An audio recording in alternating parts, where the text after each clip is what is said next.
Big pass Tamil season 5 மூலமா மக்கள் மத்தியில் பிரபலமானவங்க தான் அமீர் மற்றும் பாவ்னி ஜோடி. சமீபத்தில் இவங்க ரெண்டு பேரும் இந்த வருஷம் ஏப்ரல் மாதம் 20ஆம் தேதி கல்யாணம் பண்ணிக்க போறதா வீடியோ மூலமா அஃபிஷியலா அனௌன்ஸ் பண்ணியிருந்தாங்க. திருமண தேதியை இவங்க அறிவிச்ச இந்த நிலையில உங்க கல்யாணம் எங்க நடக்க போகுது, திருமணம் ஹிந்து முறைப்படி பண்ண போறீங்களா இல்ல அமீர் முஸ்லீம் அப்படிங்கறதுனால முஸ்லீம் முறைப்படி பண்ணுவீங்களான்னு இப்படி பல கேள்விகள் சோஷியல் மீடியால இவங்களை சுத்தி கேட்கப்பட்டு வருது. இதுக்கெல்லாம் பதிலளிக்கிற விதமா பாவ்னியே இப்ப ரீசெண்ட் இன்டர்வியூல அமீர் கூட நடக்கிற திருமணத்தை பத்தி பல விஷயங்களை சொல்லியிருக்காங்க.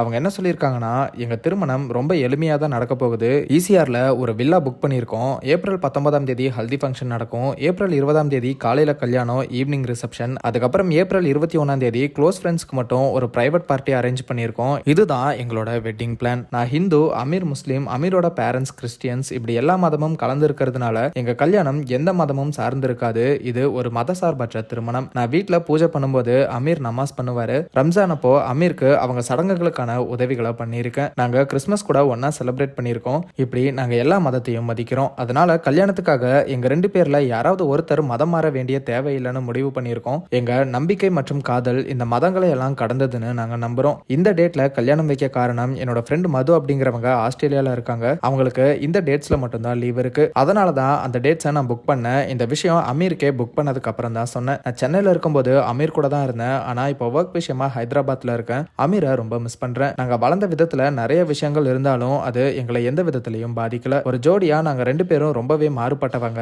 அதுதான் எங்க பாண்டிங்கோட சிறப்பே. நான் சிங்கிளா இருக்கும்போது ஹாப்பியா தான் இருந்தேன். இப்பயும் ஹாப்பியா இருக்கேன். அமீர் எனக்கானவன், ஒரு ஃப்ரெண்டு மாதிரி. அவங்கிட்ட நான் எல்லாத்தையும் ஷேர் பண்ணுவேன். எனக்கு போர் அடிக்கும் போது கூட அவன் நான் சொல்ற எல்லாத்தையும் கேட்பான். என்னோட மூட் ஸ்விங்ஸை நல்லா புரிஞ்சுக்கிட்டு நடந்துப்பான். சண்டை போட மாட்டான். நான் அப்செட் ஆனா என்னை அமைதியாக்க தான் பார்ப்பான். இப்படி இரு அப்படி இருன்னெல்லாம் சொல்ல மாட்டான். நானா இருக்க சுதந்திரம் தருவான். முக்கியமா எங்க அப்பா கிட்ட நான் மிஸ் பண்ண அஃபெக்ஷன் அமீர் மூலமா எனக்கு கிடைக்குது. என் வாழ்க்கையில அமீர் ஒரு வரம் அப்படின்னு பாவ்னி அமீர் பத்தியும் அவங்க திருமணத்தை பத்தியும் ரொம்ப எமோஷனலா பேசியிருக்காங்க. ட்ரெண்டாக் சார்பா அமீர் மற்றும் பாவ்னிக்கு எங்களோட வாழ்த்துக்களை சொல்லிக்கிறோம்.